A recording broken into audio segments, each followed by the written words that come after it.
Isang mapagpalang araw po sa ating lahat. Welcome po to 365 Daily Devotion. At ngayong araw po, ang topic po natin is patungkol po sa bakit ka dapat mag-fasting regularly. So sabi po dito sa concept po natin patungkol po sa fasting. Fasting is not just skipping meals. It's choosing to feast on God instead. It's a spiritual discipline where we deny ourselves physical satisfaction so we can heighten our spiritual sensitivity. Biblically, fasting is often linked with moments of desperation, direction, and deep devotion. It's a way of saying, Lord, I need you more than anything. In fasting, we humble ourselves before God, tuning out the noise so we can hear His voice more clearly. So yun po yung ating concept po patungkol po sa fasting. And now tayo po dumako po sa ating Bible reading na matatagpuan po sa Nehemiah po chapter 1 verse 4. Ito po sabi sa English po. When I heard this thing, I sat down and wept. For some days I mourned and fasted and prayed before the God of heaven. Ito naman po sabi sa Tagalog.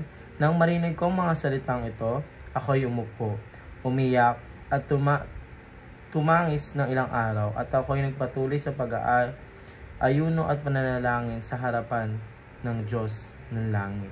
So yun po yung ating Bible reading po para sa araw na ito. And now tayo po dumako po sa ating teaching.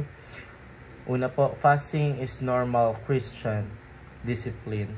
So ang fasting daw po is ito po yung pag-aayuno po or pagbabahagi po ng normal ng buhay po bilang isang Kristiyano. So hindi ito kakaiba o para lamang sa mga super spiritual po na tao. So tulad na ng panalangin at pagbabasa po ng Biblia or ng mga biblical words po ng ating Panginoon Diyos.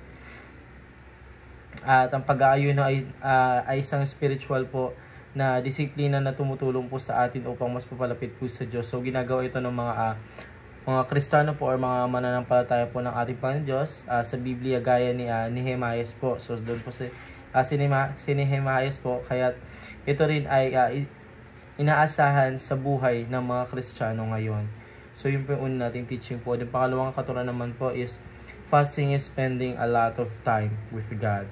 So ang tunay ito na layunin po ng fasting po is ito po yung kapag nag-aayuno po ay hindi lang basta po hindi lang po basta panalangin, hindi lang po basta pagkain po. Sa halip po ito yung pagkakataon po para ilaan po yung oras na iyon, yung oras po natin na iyon para po sa panalangin po or para po sa pag-pray po natin sa ating Panginoon Diyos po, pagninilay-nilay at pakikipag-ugnayan po sa ating Panginoong Diyos.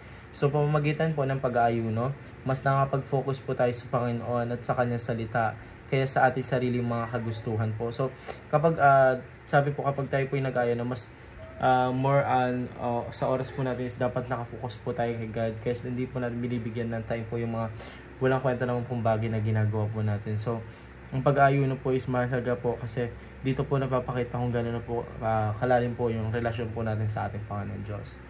Pangatong katuruan po, fasting is aligning your heart with God. So yung pag-aayuno po, yung pagpa-fasting is inilalapit natin yung ating mga sariling puso po. So sa ating Panginoon Diyos, so tinatanggal natin yung mga distraction upang malinaw nating marinig ang kanyang tinig at kalooban po. So isa itong paraan sa pagsuko at pagkilala ng kailangan natin siya habang tayo nag-aayuno. So hinahayaan po natin ang ating Panginoon Diyos po na baguhin po yung ating sarili o linisin po yung ating puso upang ito po yung maging nakaayon sa kanyang layunin po. So yun naman po para sa araw nito. Maraming salamat po sa pakikinig and see you ulit bukas para po sa ating daily devotion.